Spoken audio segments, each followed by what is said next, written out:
Ninpo Taijutsu is part of the martial traditions associated with the art of ninjutsu. It is not a separate style, but rather a comprehensive system of unarmed combat that includes strikes, throws, joint locks, and weapon techniques. Unlike sports disciplines, Ninpo Taijutsu was developed as a practical survival art, designed for real combat situations rather than competition or ring fighting. The origins of Ninpo Taijutsu go back centuries. Many schools, such as Togakure-ryu, Gyoko-ryu, and Koto-ryu, existed as early as medieval Japan and were passed down from teacher to student.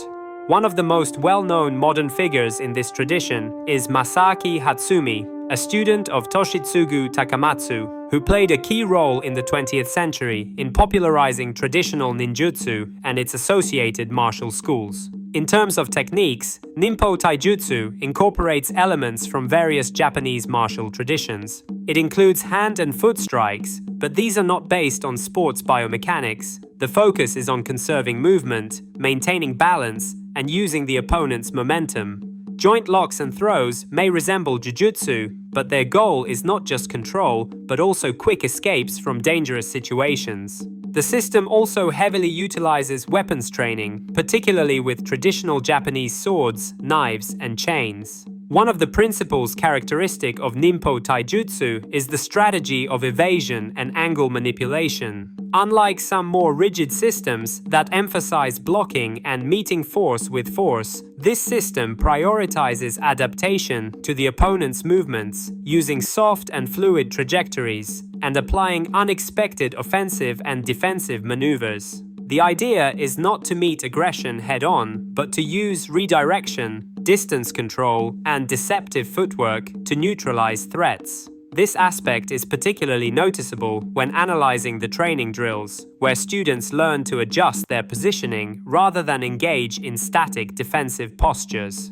There is a common myth that Ninpo Taijutsu is something secretive and mystical. In reality, it is a structured system with historical roots, but like all martial arts, it has evolved over time. Modern practice includes both traditional techniques and adapted methods suitable for civilian learners.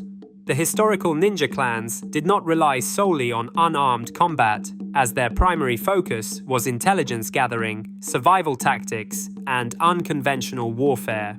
The empty-hand techniques were a component of a much broader system, which included stealth tactics, escape strategies, and the use of hidden weapons. One of the well-known practitioners, apart from Hatsumi, was Stephen K. Hayes, who contributed to spreading ninjutsu outside of Japan, particularly in the United States. However, Hayes' approach has often been criticized for commercializing and simplifying the material. The transmission of knowledge in the traditional Japanese martial arts community has always been a subject of debate, as modernization and accessibility sometimes lead to dilution of core principles.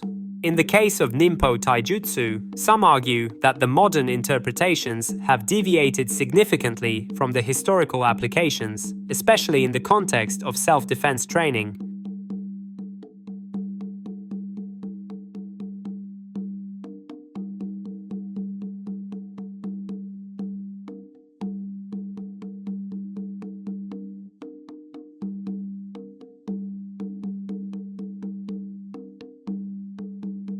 The training structure in Ninpo Taijutsu generally follows a progression from fundamental movements, Taihenjutsu, to more advanced applications involving counters, environmental awareness, and even psychological tactics.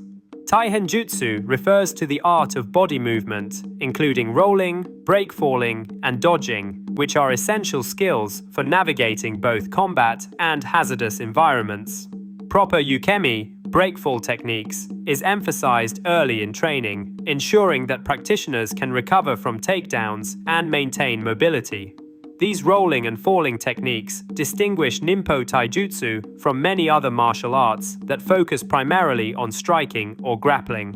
Another major component of Ninpo Taijutsu is the use of pressure points and joint manipulation. While many martial arts incorporate similar principles, Ninpo Taijutsu places an emphasis on efficiency and surprise, exploiting weaknesses in an opponent's stance, grip, or balance. Techniques often involve subtle movements that disrupt an opponent's control, making it difficult for them to counter effectively. This is one reason why Ninpo Taijutsu is often compared to traditional jujutsu, though its tactical application is broader, often incorporating strikes, off-balancing maneuvers, and even psychological warfare tactics. The weapons training aspect of Ninpo Taijutsu is particularly diverse. Traditional weapons like the katana, tanto, knife, bow staff, and kusarigama, chain and sickle, are studied alongside flexible weapons such as ropes and chains.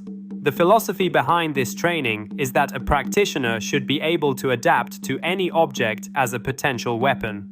Improvised weaponry is a recurring theme in the study of historical ninjutsu, and even today, some schools integrate everyday objects into their training drills. Today, Ninpo Taijutsu is practiced in various countries, but it is less popular than classical Japanese martial arts like judo or karate. This is partly because it lacks a competitive aspect and partly due to general skepticism toward traditional systems that are not always adapted to modern combat scenarios. Additionally, the lack of standardized ranking systems across different schools leads to variations in quality and approach.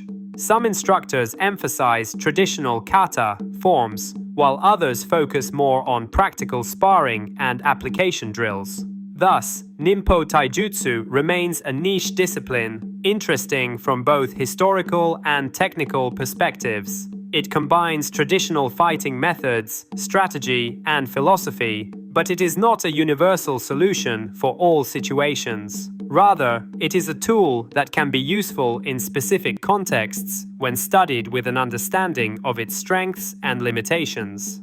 For those interested in historical martial arts and adaptable combat strategies, Ninpo Taijutsu offers a unique perspective, blending elements of strategy, movement, and practical application into a cohesive system. However, as with any martial art, its effectiveness depends on the training methodology, the instructor's expertise, and the practitioner's dedication to honing their skills.